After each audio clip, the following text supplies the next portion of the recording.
ទ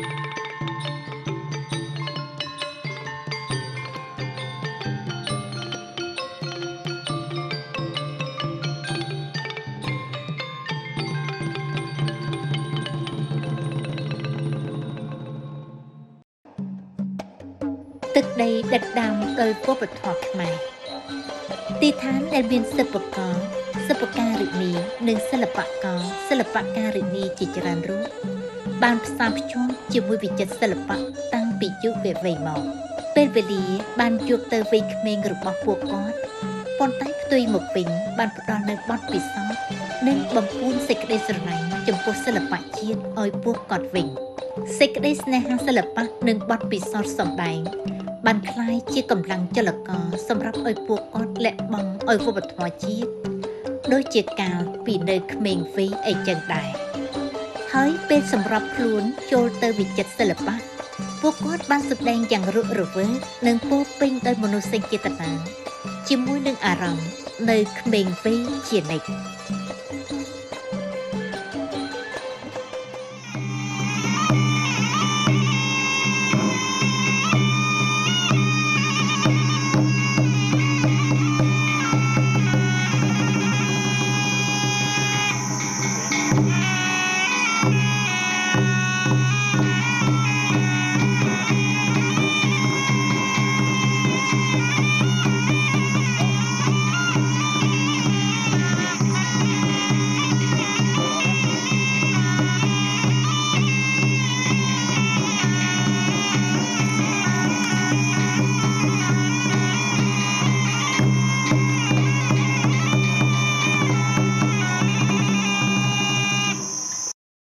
សិល្បៈជាតិបានជួយឲ្យពួកគាត់ពុះពៀបានការលំបាកបន្តិចអំពីវ័យអាយុ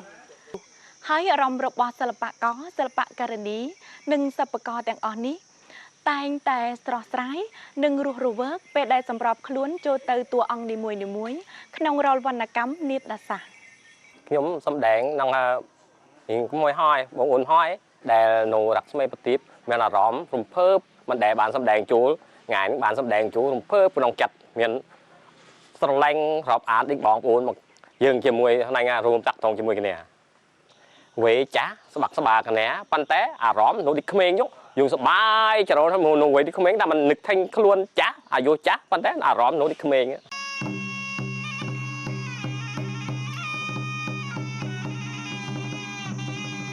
តាំងពីពេលចេញទៅសម្ដែងរបស់សិប្បករសិប្បការិនីក្នុងភូមិស្រុកឆ្ងាយដាច់ស្រយាលរហូតដល់ឈុតឆាកសម្ដែងដោយសិល្បករសិល្បការិនីជំនាញរបាំមិនគ្រាន់តែជាទម្រង់សិល្បៈកំដរកំសាន្តប៉ុណ្ណោះទេនៅទាំងជានិមិត្តរូបមួយរបស់វប្បធម៌ខ្មែរឆ្លងតាមរយៈកាយវិការនីមួយៗតាមរយៈចង្វាក់ស្គរនីមួយៗនិងសម្លេងស្រឡៃរបស់អ្នកភ្លេងទៀតផង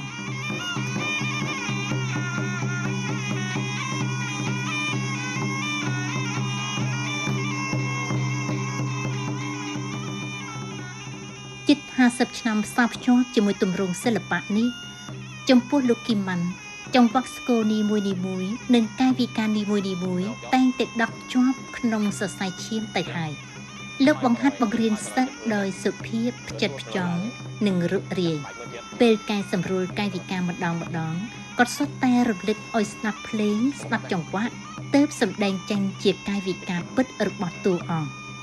មិនមានសិប្បករណាក៏សុទ្ធតែយល់ដឹងច្បាស់លាស់ពីការលំបាកពេលសម្ដែងកាយវិការនីមួយៗរបស់តួអង្គយក្សនិងស្វាឡើយប៉ុន្តែចំពោះលោកគីប៉ាន់វិញគឺយល់យ៉ាងច្បាស់ទៀតផងគាត់នៅតែព្យាយាមបង្ហាត់បង្រៀនព្រោះគាត់មិនចង់ប្រាថ្នាកិត្តិយសអ្វីនោះទេ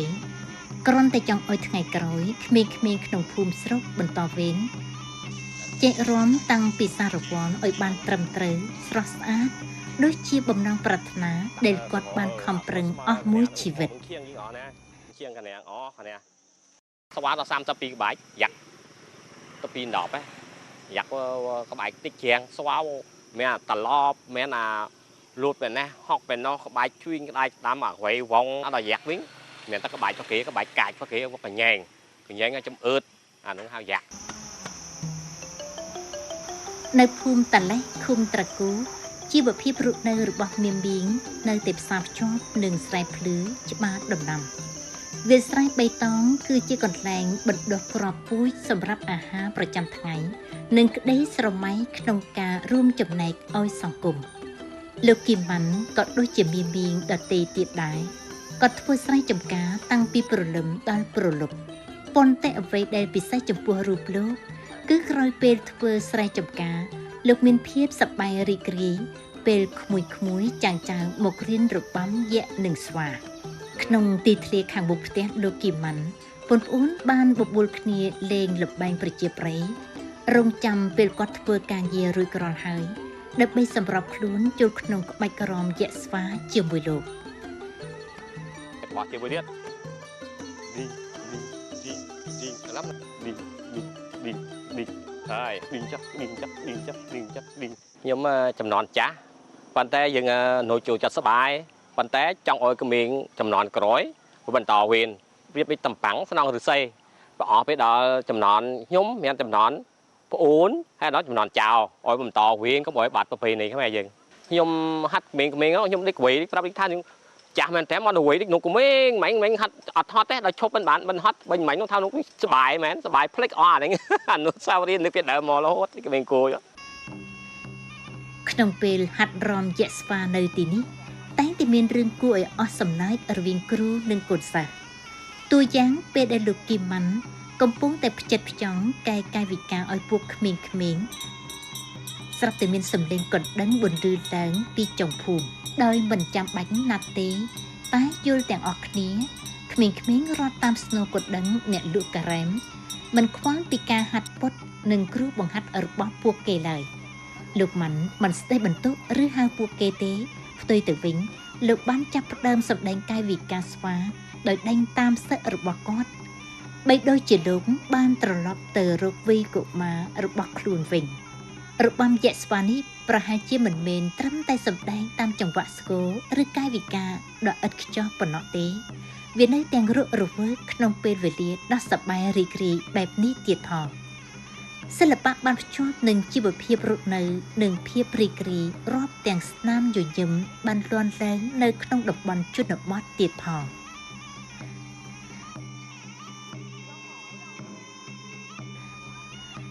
ដើម្បីឲ្យក្រុមយក្សរំរក្សាបានភាពទៀងទាត់និងគង់វង្សមិនមែនតែមានទឹកចិត្តបដូរផ្ដាច់របស់គ្រូការខិតខំរបស់អ្នកគ្រប់គ្នាប៉ុណ្ណោះទេនៅទាំងត្រូវការដល់សេចក្តីស្រឡាញ់ការគ្រប់គ្រងយ៉ាងស្ងៀមស្ងាត់ពីសហគមន៍ទៀតផងនៅទីនេះมันមានស្នូលតែដៃរបស់ទស្សនិកជនដ៏កុះករគ្មានពន្លឺលើឆាកដ៏ភ្លឺភ្លេកឡើយមានតែទឹកចិត្តបន្តិចបន្តួចរបស់មៀមក្នុងភូមិស្រុកបងនាំគ្នាវិចនំអន្សមសម្រាប់ពេលបង្ហាត់ចប់ដោយរុក្ខជាតិភូមិស្រុកយ៉ាងកក់ក្ដៅ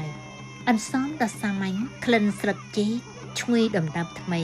មិនត្រឹមតែជារង្វាន់សម្រាប់ការហាត់យ៉ាងលំបាកលំបិនប៉ុណ្ណោះទេនៅទាំងជារបៀបសម្រាប់ឲ្យសហគមន៍ជួយជាកម្លាំងរក្សាសេចក្តីស្នេហាឲ្យក្រុមរបាំរក្សាលក្ខណៈវប្បធម៌ពីភាពតូចតាចនិងជិតស្និទ្ធបំផុតពេលដែលបងនៅក្នុងក្រុមយក្សស្វាបានមកហាត់រំខ្ញុំតែងតែមកជួយវិកនំនិងយាយបងមីងបងប្អូននៅក្នុងស្រុកដើម្បីជួយនៅផ្ដល់នៅកម្លាំងឲ្យមីងបងប្អូននៅក្នុងក្រុមបងក្នុងក្រុមហាត់យក្សហាត់ស្វានេះមានកម្លាំងចិត្តដើម្បីធ្វើជាអាហារផ្ដល់កម្លាំងហើយនេះគឺជាភាពសាមគ្គីរបស់ភូមិស្រុកខ្ញុំដែរការមកដល់ជាមួយសិល្បៈរបាំមិនត្រឹមតែជានិស្ស័យទេចំពោះលោកគីម៉ាន់នោះគឺជាសេចក្តីស្រឡាញ់ទៀតផងសេចក្តីស្រឡាញ់យ៉ាងមុតមុតនិងស្ងប់ស្ងាត់មួយនេះត្រូវបានថែរក្សាតាំងពីកុមារភាពមកដល់ពេលនេះលោកទទួលបានជោគជ័យជាមួយសិល្បៈរំយក្សស្វាប៉ុន្តែមិនបានបញ្ឈប់ត្រឹមនឹងទេចំពោះរូបលោកសិល្បៈមិនត្រឹមតែសម្រាប់សម្ដែងប៉ុណ្ណោះទេនៅទាំងត្រូវច្នៃប្រឌិតទៀតផងផ្ដើមពីបទពិសោធន៍ច្រើនឆ្នាំគួបផ្សំនឹងវិធីសាស្ត្រសម្ងាត់របស់គ្រួសារលោកបានស្វែងរកវត្ថុធាតុដើមដែលមានភាពរឹងមាំស្រាលដើម្បីធ្វើមុខយក្សមុខស្វាជាដើមធ្វើយ៉ាងណាឲ្យសមនៅពេលរំព្រមទាំងរក្សាបានប្រពៃណីរបស់ដូនតា ហើយកាវដល់ពិសេសនោះបានឆ្នៃចាញ់ពីផ្លែទម្លាប់ព្រៃផ្លែឈើព្រៃមួយប្រភេទបានយកមកដាំក្នុងចម្ការក្រោយផ្ទះប៉ុន្តែបែរជាវត្ថុធាតុដើមមិនអាចខ្វះបានក្នុងផលិតផលហត្ថកម្មនីមួយៗរបស់គាត់ឡើយ ចោតទម្លាប់ហ្នឹងតាមបុរាណវេតាឲ្យដល់ធំប្រកាសធ្វើអញ្ចឹងខ្ញុំមើលតាមកាត់ធ្វើកាត់ក្របធ្វើរហូតខ្ញុំយកអញ្ចឹងរហូតដល់ណាគេប្រសឹងគេធ្វើនឹងកែវនោះខ្ញុំមិនដែលចេះធ្វើហើយយើងបឹងរៀបធ្វើលូចាក់ពុំហើយបន្លំលឺតាកែវនោះមិនមែនចិត្តកាម៉ូស៊ីតធ្វើឲ្យបាក់ហើយដល់ហើយខ្លាចមិនមែនចិត្តអត់ដល់ចិត្តពុលចិត្តអីជួលម៉ត់យ៉ាងនោះដល់យើងបែកយើងនោះដល់ខ្ញុំធ្វើនឹងច្រើនឡប់នោះយើងស៊ីបានហើយណាតនេះខ្ញុំក៏មិនចិត្តអត់ដល់ពុលដែរធ្វើតាមបុរាណ ផ្នត់បន្ទាត់នីមួយៗរបស់មុខយក្សមុខស្វាកាវទាំងតក់ដែលជាប់ក្លិនផ្លែទម្លាប់ព្រៃគឺជាភាពជក់ចិត្តរបស់បាត់ដៃដែលបានក្រិនជ្រាវជ្រួញតាមពេលវេលាចំពោះលោកគីម៉ាន់ការថែរក្សាសិល្បៈមិនត្រឹមតែជាភារកិច្ចប៉ុណ្ណោះទេនៅទាំងជារបៀបរស់នៅទៀតផងក្នុងវ័យ60ឆ្នាំប្លាយគាត់នៅតែព្យាយាមច្នៃប្រឌិតនិងចារជាបន្តទៀតនៅដំណើរការថែរក្សាសិល្បៈរបាំយក្សស្វាដោយសេចក្តីស្រឡាញ់និងបទពិសោធន៍របស់ខ្លួនអាចនិយាយបានថាក្នុងគិតរបាំរឿងរបស់ក្រុមសិល្បៈមហាជននៅភូមិភាគសុទ្ធតែមានស្នាដៃរបស់សិប្បករឆ្នាំគីម៉ាន់បើមិនតិចក៏ច្រើនដែរផ្ដើមពីការផ្ដល់យោបល់ដោយចិត្តស្មោះក្រោយពេលហាត់សមរហូតដល់មុខយក្សមុខស្វាដែលគាត់បានផ្ចិតផ្ចង់ធ្វើទាំងអស់នេះសុទ្ធតែធ្វើដោយទឹកចិត្តដោយសេចក្តីស្នេហាដែលគាត់លះបង់សម្រាប់ឲ្យសិល្បៈប្រពៃណីចំពោះមនុស្សជាច្រើនមុខយក្សមុខស្វាគ្រាន់តែជាឧបករណ៍សម្ដែងនៅលើឆាកប៉ុណ្ណោះប៉ុន្តែចំពោះលោកគីម៉ាន់ទាំងនោះគឺជាដួងព្រលឹងរបស់តួអង្គជាការប្រមូលផ្ដុំអារម្មណ៍និងការឆ្លុះបញ្ចាំងពីជម្រើសផ្លូវចិត្តរបស់សិល្បករការសម្ដែងមួយបានជោគជ័យឬទេក៏ដូចជាមានតួអង្គមួយអាចគង់វង្សនៅលើឆាកឬទេជួនកាលត្រូវចាប់ផ្ដើមពីមុខយក្សមុខស្វាដែលជាងស្មានថាអត់វិញ្ញាណដូច្នេះហើយពេលមានអ្នកមកស្នើសុំធ្វើមុខយក្សមុខស្វាក៏តែងតែរក្សាខ្ជាប់ក្បួនខ្នាតគឺត្រូវតែយល់ពីអ្នកនឹងពាក់វាត្រូវតែដឹងថាពួកគេមានអារម្មណ៍បែបណាពេលឈរនៅលើឆាកព្រោះថាចំពោះរូបលោកការបង្កើតសិល្បៈ